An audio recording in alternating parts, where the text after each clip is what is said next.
affect its HoloLens, Surface, and Xbox divisions. And then Micron, earlier this year, announcing plans to lay off 10% of employees.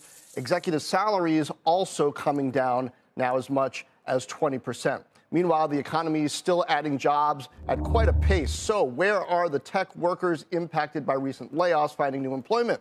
Our Christina Parts-Nevelis has some details. Christina. Well, you just mentioned all these companies, and there's almost 100,000 tech layoffs, and we're only in February, so it does sound dire.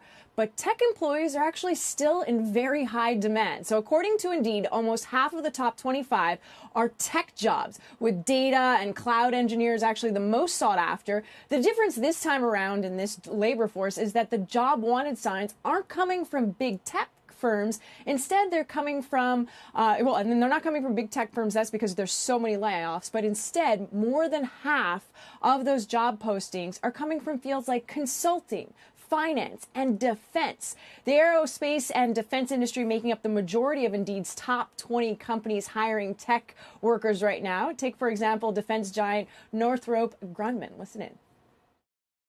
We continue to grow and we're forecasting growth. We see the same. We have thousands of open jobs. We are looking at Silicon Valley. We are looking at Amazon. We are hiring entry level. We are hiring vets. We are hiring experienced. So companies that's just one example, are still desperately looking for employees. We saw that already with the 500,000 jobs added in January alone, which means the current tech job cuts are not necessarily indicative, John, of the labor market.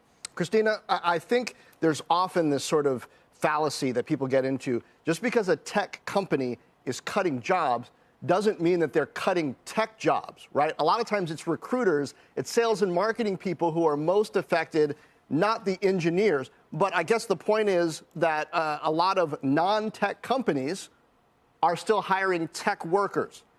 One of the questions I would have is, are they hiring the sales and marketing people? I'm guessing some of those, but it's different, right, if you're talking about just demand for workers who are technical.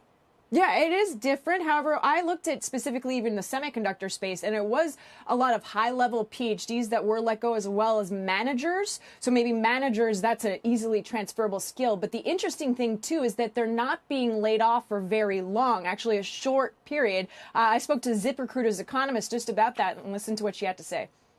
They're reemployed within about 8 weeks on average, which is extremely, extremely quick, especially since many workers laid off right now. About 30% are receiving severance packages.